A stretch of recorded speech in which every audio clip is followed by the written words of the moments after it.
tụi nó nhà cởi ra nhá đầu phần nó tụi này còn đầu hậu e phân chân nó tụi này tụi nó nhà thông gia tụi nó cũng cùng tia tụi nó nếu như mỏ là bắt nó này chỉ toàn đồ đôi này mới cho sân được phần đó này dễ dòng cả ha xì túi à cho đầu kia nào đó nếu như mỏ hay là đôi chắn này ôi bây giờ chả có dây vô đâu giờ cho chúng con lúc sôi á là cú dùng chai dùng chụp hoa đi ừ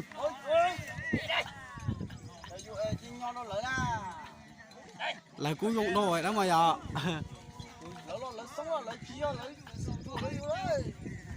chỉ chơi gì lần thì chỉ chơi gì mà cái liều đâu chỉ son như thế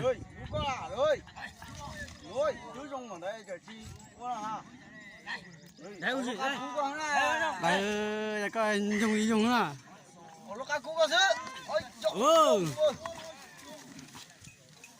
cho nó có lúc sáng lâu thì to vậy không có nhỏ nhỏ nha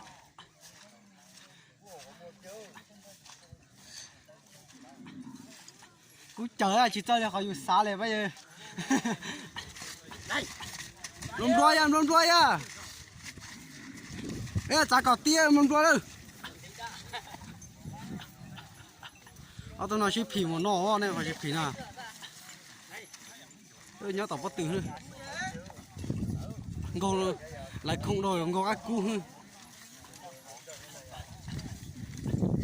đây chết tao đây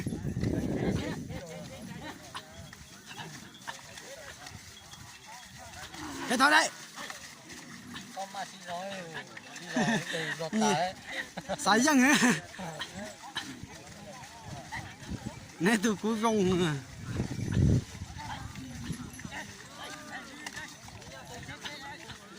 bây giờ chơi về tao á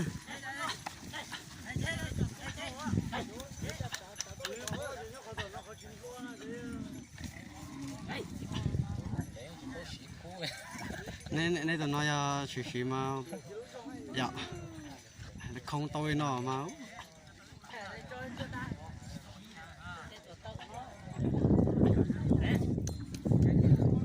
sao cứ có như trời chân nè họ cháu về trả lo ha cứ muốn từ hàng gia đình thay à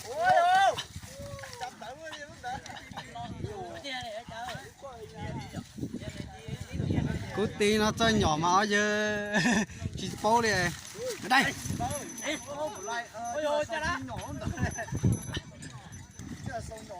gọi đồ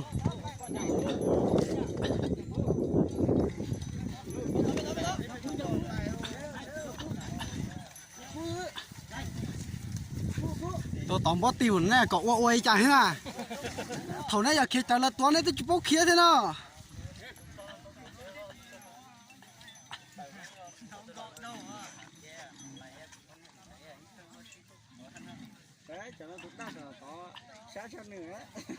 cái chi dùng thế đi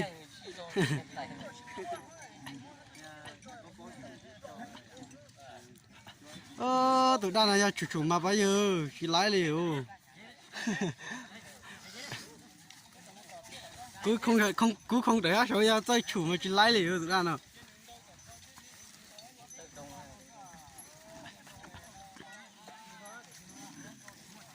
nè mà cái chưa ta mới chỉ chủ bây giờ tụi nó thâu cá một chế bây giờ nó lúc có toàn thế ai đó là cháu tôi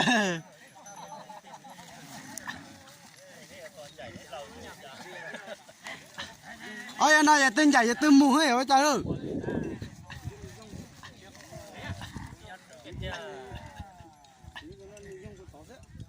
tôi nó dùng sao tôi nó hay dùng giờ sao thâu hàng ấy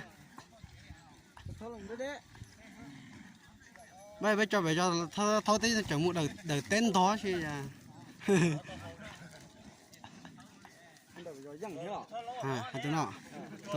tụi nó là toàn đó về cho này có hai bé cho về cho ha đây lần cái lần thế nào đó ta chỉ nói cho ta chân cho nó tôi cứu ra vậy đó Đây tụi nó ya, đây tụi nhung nó tả.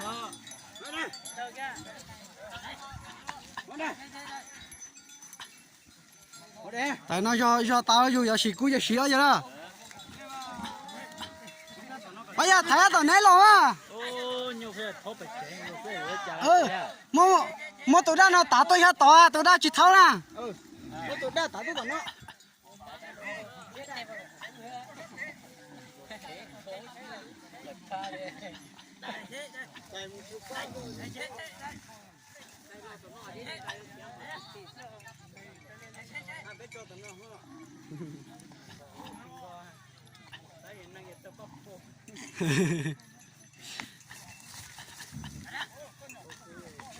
Ôi yo,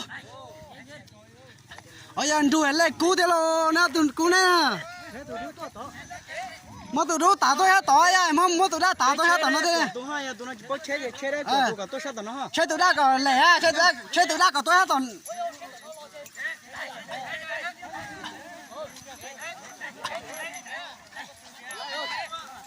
Bây giờ chế đi, đâu trả hơ, tôi đúng là nãy chỉ bao chế nào ya. Thâu cá lọ đấy thì tiền liu. Thao tụi đó tôi nãy thì li.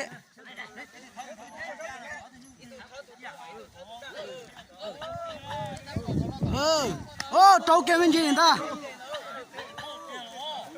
Trâu kia tệ nó rồi. Ya ơi, tại nó cho xe bỏ, tại vì nó cho xe bỏ nó rồi. Cho xe thế này, ít lần trôi tệ nó rồi. Giờ như mà mò cái sầu tiền này cho nó này. Xuống đấy. Xuống đấy.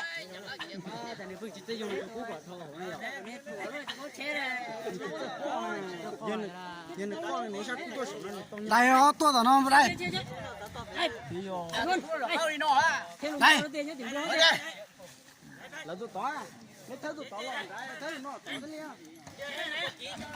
Cái lần trôi tệ tao tỏ xí sầu nữa chứ như nó nè.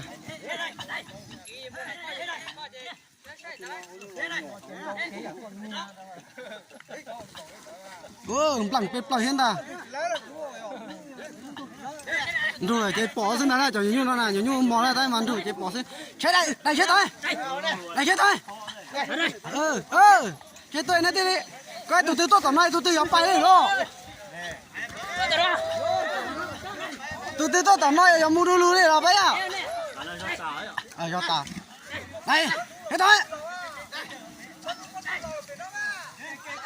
Đâu hàng tiền lên nhưng mà mò hết rồi đâu. Cái lọ đây thì tiền lên đâu tao gì nó thì nó đó.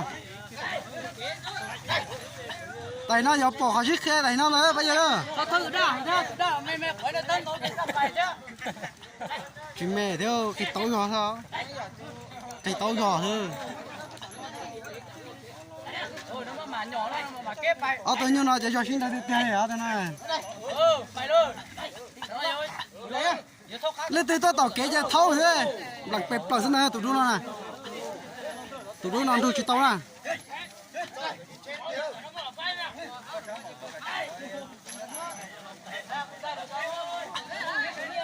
Bây giờ chờ luôn nhung lên tàu rồi bây giờ đó.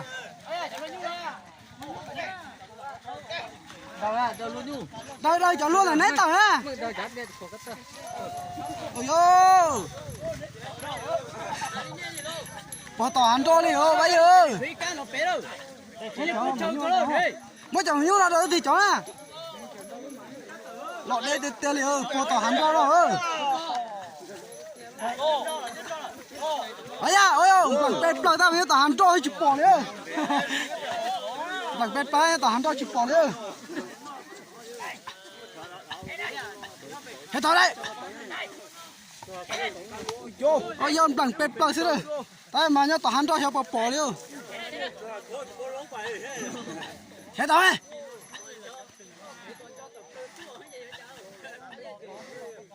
Ô. Bây giờ này cảm ơn cái này tao nó sẽ lo.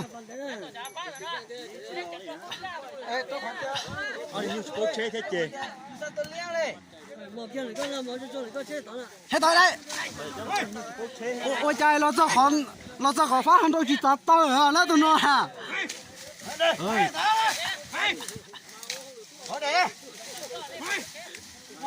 nó phía kia để tiền lại chẳng như nào bay bay cả tập to chẳng qua kia chỉ chẳng thiếu bây giờ bỏ đi cho nó